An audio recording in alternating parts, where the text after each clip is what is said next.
Hello, big boys and girls, parents and grandparents, and everyone interested in AI and robotics. I'm Anastassia, and I'm bringing to you AI Snacks with Romy and Robbie, a podcast for technology muggles, not wizards. My show translates technologies from difficult to easy to understand. My podcast opens a door into the Romy and Robbie series, a universe of AIs for parents, grandparents, and children of 8 to 14 years old. While AI changes the world around us, everyone must learn about AI and robotic technologies. Will AI take our jobs? This is nonsense, but the truth is that the jobs will change. Will AI destroy the planet? In my eyes, this is nonsense, but the truth is that the best way to align capabilities development of AI and robotics and studies of technology safety and ethics hasn't been found yet. What are the facts? AI is definitely a family of technologies touching every industry and every single aspect of our lives. I am an AI optimist. And despite of having written about biases and issues in some AI applications already in 2015 and 2016. My particular concern is that in the wrong hands, AI can do major harm. For example, it can accelerate cyber attacks. I don't believe that one can force knowledge on people, especially children. So I try to edutain, bringing the knowledge to kids and their families in the most entertaining way. All my nice stories evolve around Romy, the cat, and Robbie, the android. The science of AI from the stories is explained in a living appendix. My podcast is a part of this living appendix, and it is well suited for parents, grandparents, educators, and people without technical background. A couple of words about myself. I'm a computational linguist and psychologist, and I spent 30 years working for organizations such as Munich Re, Daimler, T-Mobile International, Deutsche Telekom, Dun & Bradstreet, EasyJet, and Qualcomm. I was an AI professor in Innsbruck and in Potsdam, and I was very much focused on cybersecurity as well. And I'm a frequent speaker about AI, cybersecurity, and governance on international stages, including the United Nations. Today, I have a solo episode, and I will discuss the question of consciousness. Here's a difficult thing. There isn't one definition of what consciousness means. Generations of scientists try to identify how it is made. After today's episode, you will understand the difference between so-called simple and hard questions of consciousness. You will learn about work of several scientists who studied human brain and areas which are attributed to consciousness. And I will introduce you to two fascinating theories of consciousness. One speculates that we all might be in a kind of a simulation. And another discusses the notion of self and how it operates in our environment. And finally, I will touch on a very important question in my eyes. Why bother at all? And why study consciousness when we build and use AIs? As a parenting snack, I will discuss Julian Pacheco Jungle House, a new dystopian AI novel.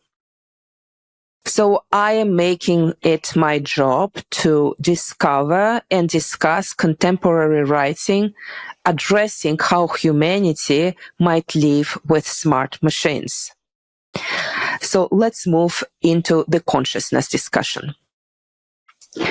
In April 1648, a young admirer of René Descartes visited the French philosopher at his estate on the Dutch coast.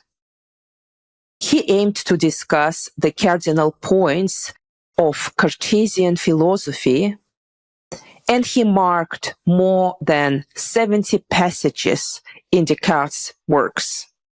His name was Franz Berman. How, he asked, can soul and body affect each other, given their fundamental differences? So Descartes said this question was really thorny, but he pointed to the evidence that those pieces might interact, for instance, in emotions. But the mystery lies in the mechanism, and this, according to Descartes, was perhaps best left to scholars of religion. Centuries have passed since this encounter. In 1995, David John Chalmers, an Australian philosopher and cognitive scientist, stood up in front of a group of consciousness researchers, and he declared there were simple and hard problems, or easy and hard problems. The easy problems are focused on identifying how the brain translates specific impulses and signals into sensory experiences. And we know indeed a lot about the functioning of neurons and how they make what we call today intelligence. So what is the hard problem? It is about how and why any amount of physical activity give rise to a subjective experience. So let's try to define consciousness.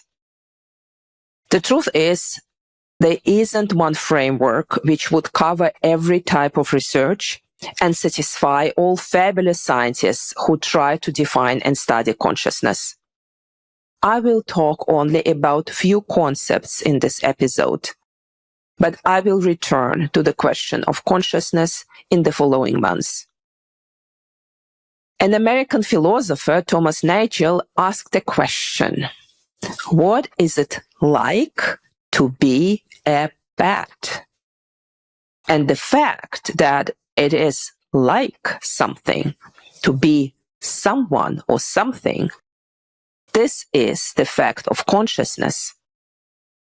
Consciousness is the existence of an internal, subjective, qualitative character. You might recall that in the 9th episode of this podcast, we talked about different ways to establish advanced cognitions in non-human animals. So in the case of a bat, we as humans might even not imagine what it feels like to use sonar to hunt for fast-flying prey. Bats hear sounds above the range of human capabilities. But we might be capable to near the experience of being a bat if we imagine a humid, dark cave. Still, whatever we imagine, we must acknowledge that we are beholden to our specific human physical makeup. So, are we asking too many questions, maybe? If math and biology theories work, why bother with consciousness? And how did consciousness arise? Was it an accident, or was it fundamental for the evolution? A way to get at the fundamental idea is a conception of the mind and body problem. The physical and the mental seem like completely different domains of being. There's a fabulous neuroscientist called Michael Gazzaniga, and he tackles this mind-body problem in his fabulous book, The Consciousness Instinct, unraveling the mystery of how the brain makes the mind. Gazzaniga guides readers through neurology, biology, psychology. He discusses the origin and neural underpinnings of language and important mechanisms such as facial recognition. But he evokes Isaac Newton's laws of motion. He talks about general theories of relativity and quantum physics. And this is surprising because Gazzaniga himself defines himself as a man with a self-confessed blind spot for mathematical abstraction. Gazzaniga emphasizes that we should resist the lure of the single explanation fallacy. And this means there would be one theory to cover everything, from our introspective sense of awareness down to the subatomic particles of brain tissues. So explanation should be context dependent, just like light in quantum physics is sometimes behaving like waves and sometimes like particles. Gazzaniga provides a definition of consciousness. According to him, it's a subjective feeling of a number of instincts and memories playing out in time in an organism. He spent few years working in neurological wards. And so he observed people who were completely unable to move, but still showed signs of being conscious. And this is a frightening condition called locked-in syndrome. And at the same time, Gazzaniga points out that consciousness might be absent in living creatures during sleepwalking. We might ask a question in this example. Is it correct at all if we couple consciousness to a certain behavior? And this is already difficult. And maybe we should try to identify parts of the brain producing consciousness. One of Gazzaniga's earliest findings was that disconnecting the left and right hemispheres produced two separate consciousness systems. Only one, usually supported by the left brain, was able to express itself in language. It had been assumed that consciousness co-evolved with the cerebral cortex, supporting higher functions such as language and reasoning. Gazzaniga makes the case that consciousness might not be necessarily or exclusively locked into cortical and linguistic processes. He has an example. In some children born with a seriously compromised forebrain, the damaged tissue gets replaced by fluid. So these children grow up lacking language, but still they can express feelings and they have subjective experiences. According to Gazzaniga, consciousness might actually originate in the evolutionary older midbrain, with the cortex providing a collection of extensions just like apps on our smartphones to enhance conscious experiences. So how should we think about the brain and its relation to consciousness? The brain should be thought of as a multitude of modules, each specialized for a single task, such as recognizing patterns or monitoring rhythm in music or dance. So the end products of these modules rise to the surface and burst like bubbles in a boiling pot of water, each a fleeting part of our awareness. Our subjective sense of continuity might be an illusion. We only experience the rapid succession of elements as a smooth movement, like the frames of a film. I love the metaphor of the bubbles in a cooking water. It appeals to me more as talks about the streams of consciousness, and this metaphor is used a lot by neuroscientists. So Gazzaniga ends by reflecting that the ultimate explanation for how mind emerges from brain or from meat might not prove warm and cuddly. The ultimate explanations might be thought through quantum theories, going way beyond human intuition and imagination. So some people refer to quantum theories. Some religious scholars or philosophers call it the God question. Why is there something rather than nothing? What is the something in that question referring to? Experience itself, or is it all about the physical world? And so, Donald Hoffman, an American psychologist and cognitive researcher, proposed a theory about fundamental consciousness. His theory makes the case that reality as we perceive it is not just partial or filtered or equivalent, but actually has evolved to hide its true nature from humans completely.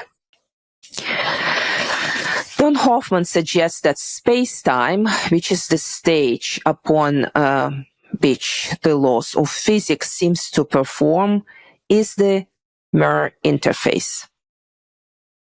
The things which appear within it are symbols which present themselves with various degrees of danger, appeal, or confusion based on the actual degrees of those qualities at the fundamental level. But what exactly does that fundamental actual reality look like? There is no answer. There's only a hint, in the words of Hoffman, that such a reality has nothing to do with a space where you and I live in. Such fundamental reality sits ways below the interface. And this theory greatly reminds me of the movies Matrix, in which Neo fights against the oppression of machines that trap the whole humanities in a kind of cocoons to extract energy from them. And to control the humans, those machines are feeding the brains with a reality that doesn't actually exist. Hoffman contends that humans have evolved with something like an embedded virtual reality headset, only to navigate the true nature of reality. So each species has a uniquely evolved type of such a virtual reality interface. Hoffman suggests that neurons and the brain itself only appear to be generators of consciousness, but they are merely symbols for something entirely unlike them. So I might cover Hoffman's work and his book, The Case Against Reality, in one of my future episodes. And finally, let's talk about Anil Seth. Anil Seth is a world-leading researcher into the biological basis of consciousness experiences. And he developed a theory, what it means to be a self. So his argument is that we do not perceive things as they are, but rather we are prediction machines, constantly estimating and hallucinating our world, and that we experience the world and the self with, through, and because of our living bodies. So the mind generates our reality based on the prediction it makes from visual, auditory, or other sensory information. And then the brain verifies and modulates this information through sensory information updates. So perception happens through a continual process of prediction error minimization, just like in math. This is what Seth is writing. This one interesting example to prove his theory. In 2015, there was an overexposed photograph on social media. It was a dress. And this was a striped dress which looked blue and black to some of the viewers. And it appeared white and gold to others. The version that people saw depended on whether the brain had taken into account an adjustment for ambient lighting when generating the reality.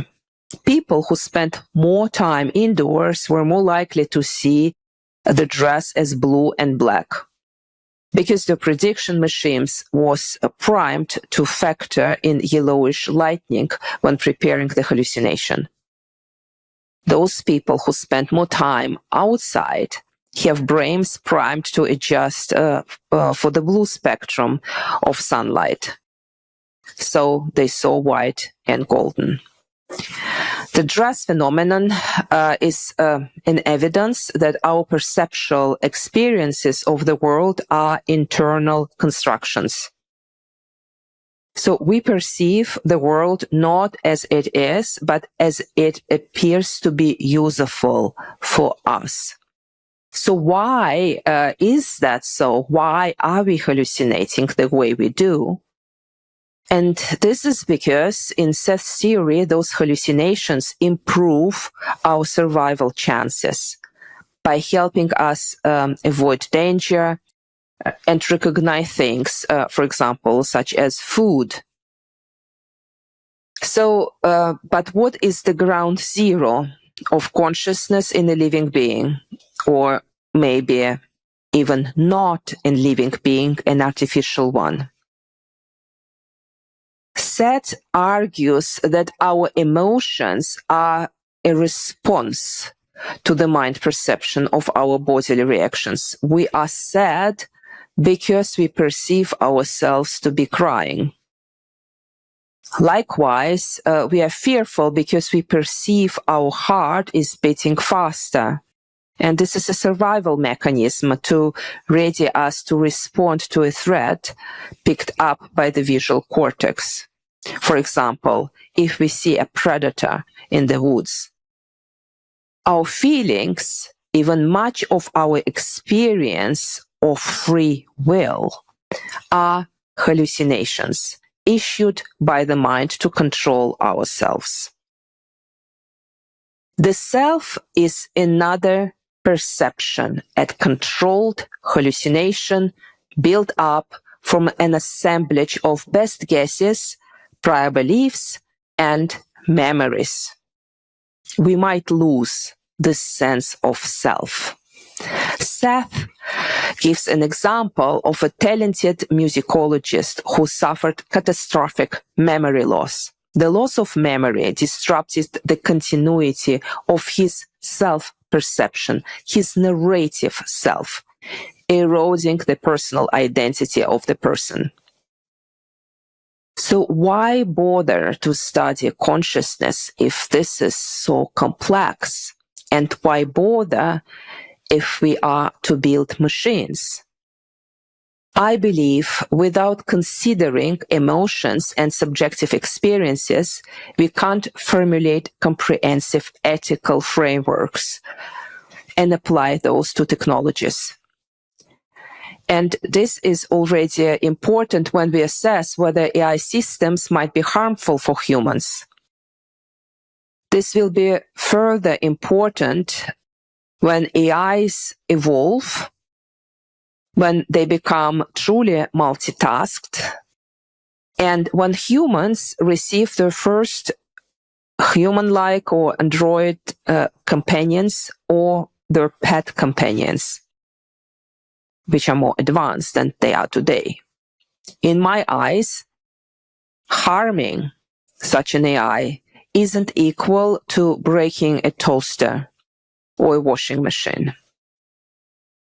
Humans are social animals, and we develop relationship with other humans, with animals, and at some point in time, maybe with machines.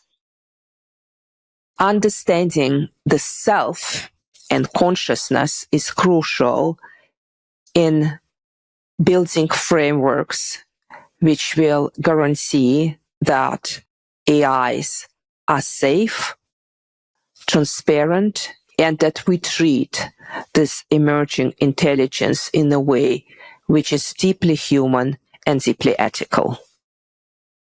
So now let me move into my last section of today's episode, and this is a parenting snack. So Julian Pacheco wrote Jungle House.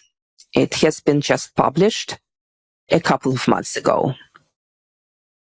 In the book, a young woman called Lena lives in the rainforest as a caretaker of a high-tech holiday home. And there is a sophisticated control system Lena calls Mother.